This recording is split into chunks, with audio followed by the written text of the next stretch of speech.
আজকে তোমাদের সাথে শেয়ার করব রুই মাছের কালিয়া। বন্ধুরা, সঙ্গীতা লাইফস্টাইলের আরও একটি নতুন ভিডিওতে স্বাগত জানিয়ে আজকের ভিডিওটা শুরু করছি। তো রুই মাছের এই কালিয়া বানানোর জন্য প্রথমে রুই মাছটাকে ভালো করে ধুয়ে তারপরে নুন হলুদ মাখিয়েছি। তারপরে একদম হাফ চামচেরও কম আদা রসুন এইভাবে মাছের মধ্যে মাখিয়ে কয়েক মিনিটের জন্য এটাকে ম্যারিনেট করে রেস্টে রেখে দেব। আমি এখানে 3 পিস মাছ নিয়েছি আর 3 পিস মাছই সেই পরিমাণে আদা রসুনটা নিয়েছি আর এটা ম্যারিনেট করে আমি রেখে দিয়েছি। আমি কয়েক মিনিট পরে ফিরে এসেছি। কড়াইয়ে তেল দিয়ে বেশ গরম করে আমি এই 3 পিস মাছ ভালো করে একদম গরম তেলে দেখো ভেজে নিচ্ছি। তেলটা অনেকটাই গরম হতে হবে, কারণ যেহেতু মাছের মধ্যে আদা রসুন পেস্টটা আছে, তো সেহেতু একদম ঠান্ডা তেলে দিলে হবে না।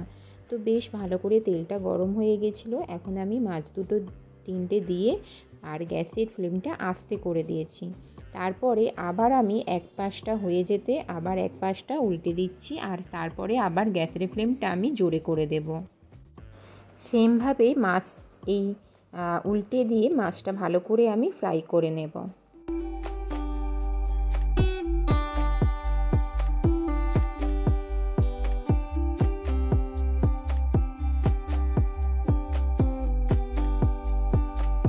মাছগুলো ফ্রাই হয়ে গেছে, আমি এখন একটা পাত্রে তুলে নিচ্ছি।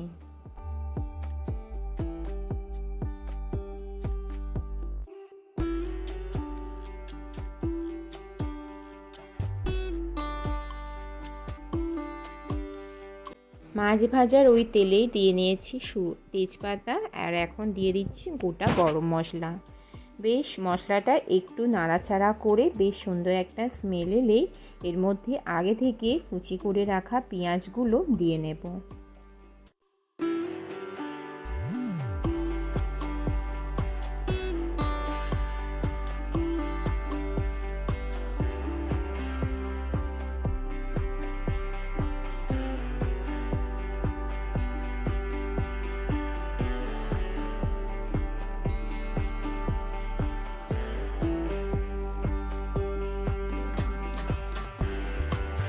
পেঁয়াজটা বেশ একটু বাদামি রঙের ভাজা হয়ে গেছে। এখন একটু কালারের জন্য দিয়ে নিচ্ছি এখানে চিনি।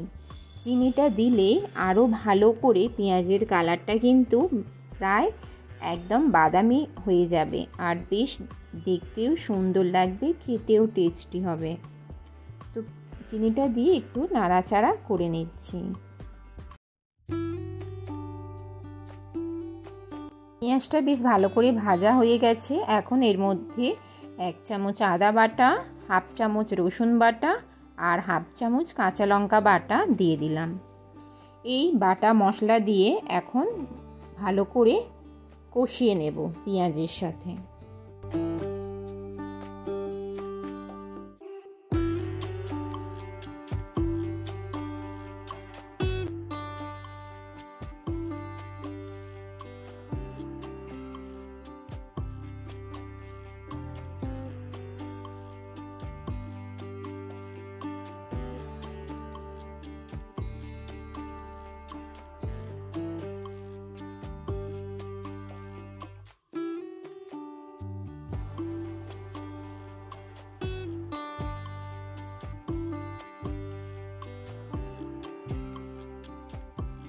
ভালো করে কষানো হয়ে গেছে। এখন কাশ্মীরি লঙ্কার গুঁড়ো এর মধ্যে দিয়ে নিচ্ছি, দিয়ে বেশ মশলাটার সাথে আবারও ভালো করে মিশিয়ে নেব।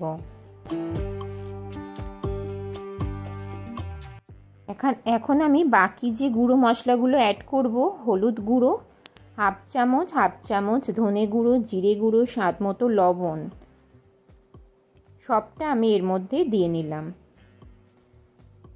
গুঁড়ো মশলাটা দিয়ে একটু নাড়াচাড়া করে নিচ্ছি।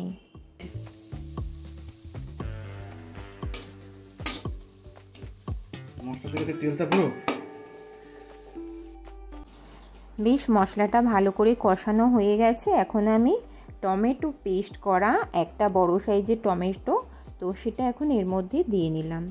এখন টমেটো পেস্টের সাথে মশলাটা আবারও কষিয়ে নেব।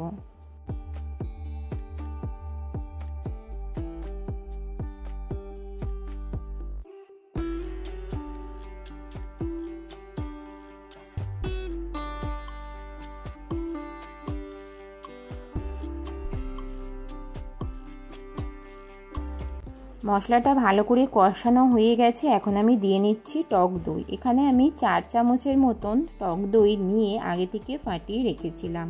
সেই টক দইটা এর মধ্যে দিয়ে নিলাম। দিয়ে এখন টক দইয়ের সাথে পুরো মশলাটা ভালো করে মিশিয়ে নেব।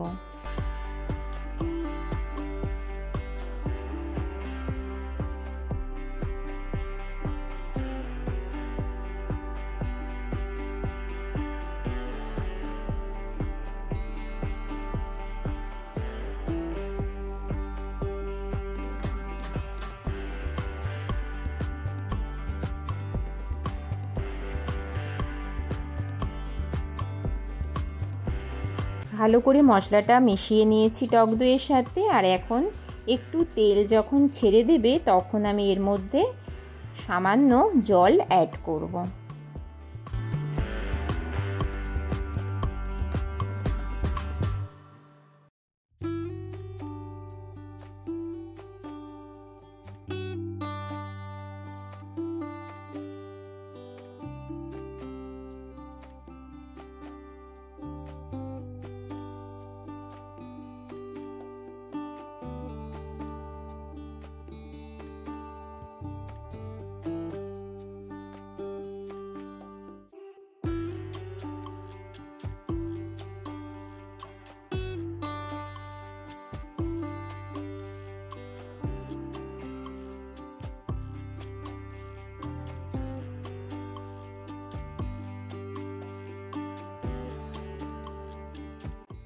জল অ্যাড করা হয়ে গেছে। এখন একটু নাড়াচাড়া করে নিচ্ছি। আর এটা একটুখানি নাড়াচাড়া করে আমি মাছগুলো একে একে দিয়ে নিচ্ছি। যখন একটুখানি ফুটে গেছিল 3টে মাছ আমি দিয়ে নিলাম। এখন এটা একটু ফুটতে দেব কিছুক্ষণ।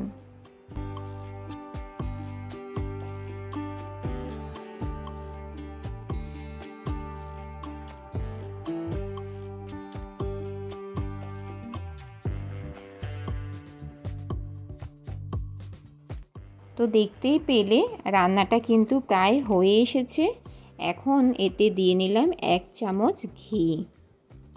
রান্নার স্বাদটাকে আরও অতুলনীয় করে তুলতে দিয়ে নিচ্ছি এখানে গরম মশলা।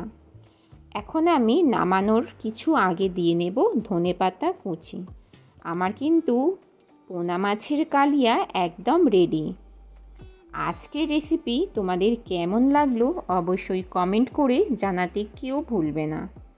ভিডিওর কোনো অংশ যদি তোমাদের ভালো লাগে লাইক, কমেন্ট, শেয়ার, সাবস্ক্রাইবের মধ্যে আমাকে অবশ্যই জানিও। তোমাদের একটা কমেন্টে আমি ভিডিও বানানোর উৎসাহ পাই। তাই তোমাদের কাছে অনুরোধ করব আমার পাশে থাকার জন্য। আর নতুন বন্ধুরা চ্যানেলটিকে সাবস্ক্রাইব করে দিও। বন্ধুরা আজকের মতো ভিডিওটা এখানেই শেষ করছি। তোমরা সকলে ভালো থেকো, সুস্থ থেকো। আবারও নেক্সট ভিডিওতে দেখা হবে। তো দেখতে কিন্তু দেখো দুর্দান্ত হয়েছিল, আর খেতে তো দারুণ দারুণ হয়েছিল, জাস্ট ওয়াও।